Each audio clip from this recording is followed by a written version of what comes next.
Ancient Scientific Knowledge Legal Note. Ancient Scientific Knowledge Channel promotes the fundamental duty of art. 51A, H, of the Indian Constitution, I, A, scientific temperament. And its fundamental right for art 1, a right to freedom of speech and expression. This video is a work of satire to encourage scientific temperaments among people purposes only and is not intended to defile and defame any religious, regional or social groups. This video may also contain offensive content which may be unsuitable for some audiences, so viewer discretion is highly recommended. Copyright disclaimer. Under Section 107 of the Copyright Act 1976, allowance is made for fair use, for purposes such as criticism, comment, news reporting, teaching, scholarship, and research. Fair use is a use permitted by copyright statute that might otherwise be infringing. Non-profit, educational or personal use tips the balance in favor of fair use. If you have any grievances with regard to the content of this video, please contact the creator through email, inbox. Thanks or regards, Ancient Scientific Knowledge. तो दोस्तों, जय भारत जय संविधान। कैसे हो आप सब? Hope you will be fit and fine. स्वागत है आपका आपके अपने चैनल एंशिएंट साइंटिफिक नॉलेज पर। यहाँ हम आपको अपने विश्व के रहस्यों और अनसुलझे सवालों के जवाब साइंटिफिक तथ्यों के आधार पर देते हैं। इसी कड़ी में आज की वीडियो हम आज आपके समक्ष पेश कर रहे हैं। वीडियो इन्फॉर्मेटिव है, ध्यान से सुनना। तो शुरू करते हैं आज की वीडियो कुछ ऐसे है कि दोस्तों, आज का टॉपिक करंट अफेयर्स का भी है, जो घटनाएं और दुर्घटनाएं आजकल घट रही हैं। इनमें से एक है, एक मिथिहासिक करैक्टर को लोभवश प्रागैतिहासिक काल के करैक्टर के रूप में प्रतिस्थापित किया जा रहा है कुछ दुर्बुद्धियों के द्वारा। लोभ बहुत से हैं, जैसे कि सत्ता का लोभ, अपनी पाखंड की दुकान में एक और प्रोडक्ट के जुड़ने से बढ़ने वाली आय का लोभ, मंदिर, मस्जिद, देवालियों के नाम पर जमीन को हड़पने का लोभ, काल्पनिक लेखकों की कपोलकल्पनाओं की गाथाओं को जानबूझकर सत्य साबित करने का लोभ, धार्मिक अनुष्ठान, कर्मकांडों, धार्मिक कपोलकल्पनाओं की पुस्तकों के आधार पर एक विशेष वर्ग का अपने मुंह मियां मिट्ठू बन के उस वर्ग के लोगों द्वारा खुद को श्रेष्ठ साबित करके बाकी को निकृष्ट निम्न श्रेणी का कहने और समझते रहने का लोभ, समाज के एक बड़े तबके की धार्मिक, सांस्कृतिक एवं सामाजिक संस्कृति को नष्ट कर अपनी विदेशी सांस्कृतिक सोच को उन पर थोपने का लोभ, आदि लोभों के कारण ही आजकल के कुछ क्रियाकलाप हो रहे हैं या एक विशेष वर्ग के द्वारा किए जा रहे हैं। आज की वीडियो उन्हीं में से एक के वास्तविक स्वरूप की जानकारी के लिए समर्पित है। भारतीय इतिहास दमनकारी विदेशियों और कुछ गद्दारों के कारण बहुत अधिक विकृत हुआ है।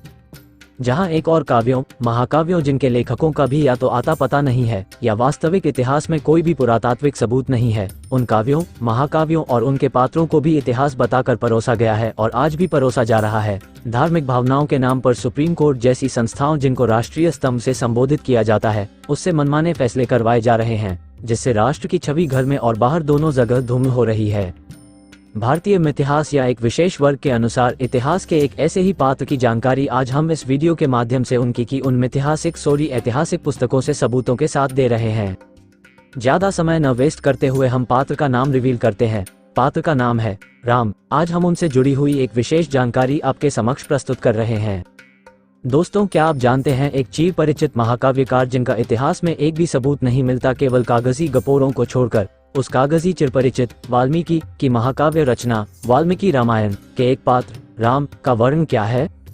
वर्ण वही बीमारी जो दुर्भाग्यवश अपने देश भारत में ही पाई जाती है, विश्व के किसी और देश या भूभाग में नहीं। वैसे आप जानते ही होंगे ना कि कहने को तो वर्ण 4 हैं, पर वास्तव में है ये 5। 5वें वर्ण को ये सो काल उच्च वर्ण वास्तव में गिनता ही नहीं है। 4 वर्ण तो आप जानते हैं, 1 ब्राह्मण, 2 क्षत्रिय, 3 वैश्य, 4 शूद्र। 5वां वर्ण जिसे आप नहीं जानते वो पचम वर्ण है। अतिशूद्र या अछूत या अंत्यज या अस्पृश्य इस वर्ण के पर्यायवाची नाम हैं। आधुनिक समय में इस वर्ण में आते हैं। तो सवाल ये है कि राम किस वर्ण में आते हैं? दोस्तों, आपसे निवेदन है कि वीडियो पॉज करके सोचो, दिमाग पर जोर डालो। जवाब या तो दिमाग में सोचकर रखो या कॉपी पेन लेकर लिख लो, या कमेंट बॉक्स में इसका जवाब लिख करके बताओ कि आपको इसकी नॉलेज है या नहीं। नॉलेज है तो भी बताओ, नहीं है तो भी बताओ, पर शर्त एक है, वीडियो को पॉज करके बताओ, मेरे बताए जाने के बाद नहीं बताना। और हाँ, आपको वीडियो में तनिक भी नॉलेजफुल जानकारी मिले तो वीडियो को लाइक शेयर करना, अपने कमेंट्स लिखकर बताना और चैनल को सब्सक्राइब करके बेल आइकन को प्रेस करना, जिससे कि ऐसी जानकारियाँ आपको रेगुलर मिलती रहें। होप आपने अपने जवाब कमेंट कर दिए होंगे। अब सुनो और देखो पहला प्रमाण वाल्मीकि रामायण से, जिसमें है राम के वर्ण की सही जानकारी। तो देखो, आपके सामने राम की वंशावली स्क्रीन पर दिख रही है। लेफ्ट में ऊपर देखो, ब्रह्मा से शुरू करते हैं। ब्रह्मा से सृष्टि बताते हैं ये ब्राह्मणी ग्रंथ, जैसे 4 वेद, 18 पुराण, 108 स्मृति आदि। ब्रह्मा ब्राह्मण का बनाया गया भगवान है, मतलब ये समझो कि ब्रह्मा बराबर है ब्राह्मण। ब्रह्मा से पुत्र हुआ मनु, ये मनु भी ब्राह्मण। आपकी यादाश्त के लिए बता दूं कि मनु वही है जिसकी मनुस्मृति को बाबा साहेब भीमराव अंबेडकर ने जलाया था और जिसकी मूर्ति राजस्थान हाईकोर्ट में ब्राह्मणों ने जोर जबरदस्ती और सत्ता के बल के कारण लगवाई थी।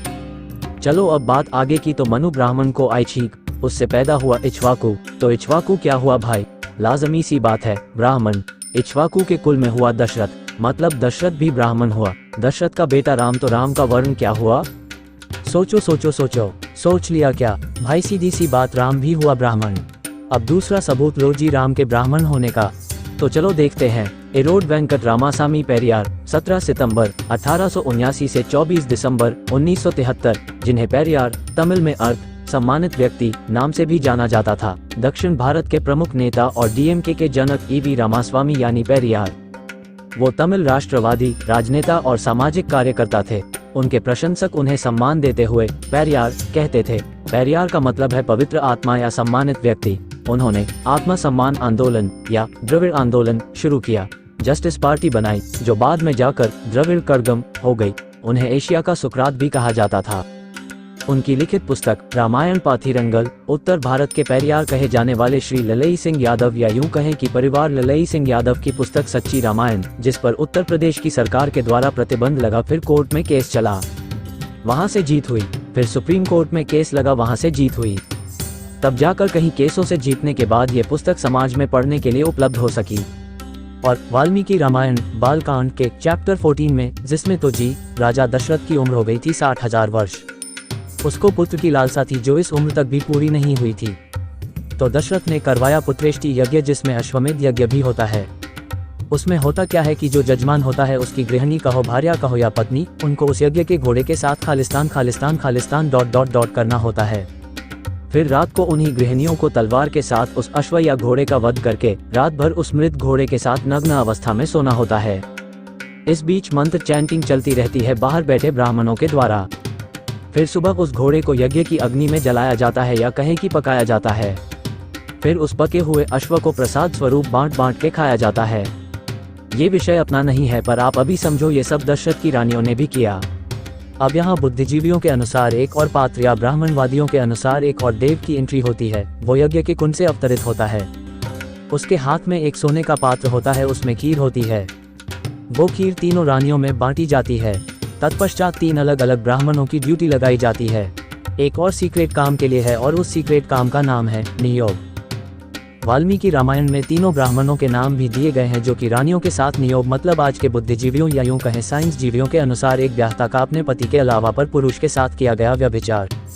तो रानियों के साथ जो जिन्होंने नियोग किया, उन ब्राह्मणों को इसके लिए मेहनताने के रूप में बहुत सारा धन, सोने की मोहरें, अशर्फियां, पालतू पशु दिए गए। ढोल बाजों के साथ उनका स्वागत सत्कार भी किया गया। जब वो अपने पास से रानियों को वापस लेके आए थे, उनको मालामाल कर दिया गया था पैसे, सोने, चांदी, घोड़े, हाथी, गौएं आदि से। तीनों ब्राह्मणों के नाम 1 होत 2 अवदार्यु और 3 युद्ध थे। सौजन्य मनमथनाथ दातार ने तो अपने अंग्रेजी अनुवाद में यहाँ तक लिखा है कि इन तीनों पुरोहितों के पास तीनों महिलाओं को गिरवी रख दिया गया ताकि वे इनके साथ मौज मस्ती कर सकें। कुदी अरसू प्रेस में प्रकाशित पुस्तक ग्वाना सूर्यान में उस यज्ञ का घृणित वर्णन किया गया है। यज्ञ का संपादन करने के लिए उसके संपादनार्थ शुल्क के रूप में राजा दशरथ ने अपनी सुमित्रा व कैकेयी नामक रानियों के साथ अपनी प्रथम रानी कौशल्या को भी अपने तीनों पुरोहितों को भेंट कर दी। इन तीनों पुरोहितों ने अपने पाशविक स्वभावानुसार तीनों रानियों के साथ न्याय करके, अर्थात उनके साथ विषय भोग करके उन्हें राजा दशरथ को वापस कर दी, और राजा दशरथ ने इस पर कोई आपत्ति नहीं की। बालकांड 14 अध्याय। इसके पश्चात रानियां गर्भवती हो गई। फिर जाकर दशरथ बेचारे को 60,000 साल के बाद पुत्रों की प्राप्ति हुई। अब विचार करो, वाल्मीकि रामायण की माने तो राम और उसके भाई नियोग की संतान थे, मतलब उनके बायोलॉजिकल पिता ब्राह्मण थे, जिन्होंने नियोग के रूप में रानियों के गर्भ में वीर्य दान दिया। यूं कहें कि उनके साथ पैक्स किया। दशरथ तो समझो कहने को ही उनका पिता था, उसने तो उनको सिर्फ पाला ही था। तो राम और उसके भाइयों के नियोगी पिता ब्राह्मण थे, मतलब राम भी ब्राह्मण हुआ। अब रामायण का टीका भी तो बहुत से लोगों ने किया है। कुछ प्रिंटिंग प्रेस अब समाज में उड़ रही खिल्ली के कारण ब्राह्मणों के कहने पर ही उनमें काट छांट कर रही है। ये काट छांट भी यही ब्राह्मण ही कर रहे हैं या करवा रहे हैं। गीता प्रेस गोरखपुर वाली और अन्य पब्लिकेशन भी अब उन कलमधारियों के कहे अनुसार इनको बदल बदल कर छाप रही है। रामायण का एक टीका नियोग से पहले ही लिख देता है कि यज्ञ से निकली खीर पृथक पृथक खाकर पृथक पृथक पुत्रों को जन्म दिया। ये संस्करण राम और उनके भाइयों को खीर की पैदाइश बताते हैं। अब समझ की बात तो ये है कि क्या राम ब्राह्मण दशरथ का बेटा केवल उसका पाला हुआ बेटा था, या क्या उसके नियोगी पिता जो भी ब्राह्मण था उसका बेटा था, या क्या वो खीर की पैदाइश थे? मुझे नहीं पता, आप ही दिमाग लगाओ और खुद ही निर्णय करो। अब दोस्तों खुद निर्णय करो। एक चीज गलत हो सकती है, या तो वो व्हाट्सएप या फेक यूनिवर्सिटी या ज्ञान जो आपको व्हाट्सएप, फेसबुक, गपोड़े नेताओं, छूट मूट गलियों के नुक्कड़ छाप बाबाओं से मिलता है वो, या फिर जिनको आप अपने सदग्रंथ मानकर पूछते आए हो उन किताबों से निकलता ज्ञान जो आपको सही सही जो लिखा है वही मिलता है। एक और बात, रामायण के विभिन्न संस्करणों को देखते पढ़ते हैं तो पता लगता है कि दशरथ की केवल 3 नहीं बल्कि 353 रानियां थी। उसके प्रमाण स्वरूप भी हम रामायण की फोटो लगा रहे हैं। साथ में कम रामायण में तो इससे भी बड़ी बात लिखी गई है जिसमें कहा गया है कि जिस समय ये यज्ञ हुआ उस समय राजा दशरथ की उम्र 60,000 साल थी और उसकी पत्नियां भी 60,000 ही थी, फिर भी उसे पुत्र प्राप्ति नहीं हुई थी। कंबन की रामायण दक्षिण भारत में बहुत अधिक प्रचलित रामायण है। इसका क्रेज साउथ में वाल्मीकि रामायण से ज्यादा है। देखो ये भी दशरथ और परशुराम प्रकरण से समझ आ जाता है कि दशरथ की रानियां 353 थी और परशुराम का दशरथ को न मारना जबकि वो क्षत्रियों को चुन चुन का मार रहा था। सुना है और इनके कागजी गपोरों में पढ़ा भी है कि परशुराम ने 21 बार चुन चुन के क्षत्रियों को मारा था। तो दशरथ, राम, उनके पूर्वज और उनके वंशज क्यों परशुराम के हाथों बच गए? कभी सोचा है आपने? ये क्या बताता है? उसका ब्राह्मण वर्ण का होना ही तो बताता है। धनुष तोड़ने के प्रकरण और लक्ष्मण परशुराम की भिड़ंत में भी परशुराम का राम और उसके भाइयों को न मारना भी राम के क्षत्रिय वर्ण के ना होकर ब्राह्मण वर्ण के होने को दर्शाता है। तो दोस्तों कैसी लगी आपको आज की जानकारी? होप आपको आज की चर्चा सुन के एक नई सीख मिली होगी और आप इसे अपनी लाइफ में उतारना चाहेंगे। तो दोस्तों हमेशा ऐसी ही ज्ञानवर्धक रहस्यों से भरी चर्चा सुनते रहने के लिए आपको आपके अपने प्यारे चैनल एंशिएंट साइंटिफिक नॉलेज को सब्सक्राइब करना होगा और बेल आइकन को भी प्रेस करके रखना होगा। तो जल्दी से चैनल को सब्सक्राइब कर दें और बेल आइकन को प्रेस कर दें जिससे कि नई ज्ञानवर्धक चर्चाओं की सीरीज जैसे ही चैनल पर आती हैं आपको बेरोक टोक नोटिफिकेशन मिलते रहें। और हाँ, आज की इन्फॉर्मेटिव वीडियो आपको अच्छी लगी है तो इसे भी लाइक कर दें और अपने यारे प्यारे दोस्तों रिश्तेदारों को भी शेयर कर दें जिससे कि उनको भी इन इन्फॉर्मेटिव और मोटिवेशनल वीडियोस के जरिए कुछ सीखने समझने को मिले और आपके वैज्ञानिक दृष्टिकोण का विकास हो, जिससे सिचुएशन के अनुसार आपकी सोचन शक्ति और निर्णय लेने की क्षमता का विकास हो सके। धन्यवाद जी वीडियो देखने के लिए। जय भारत, जय संविधान, जय भीम।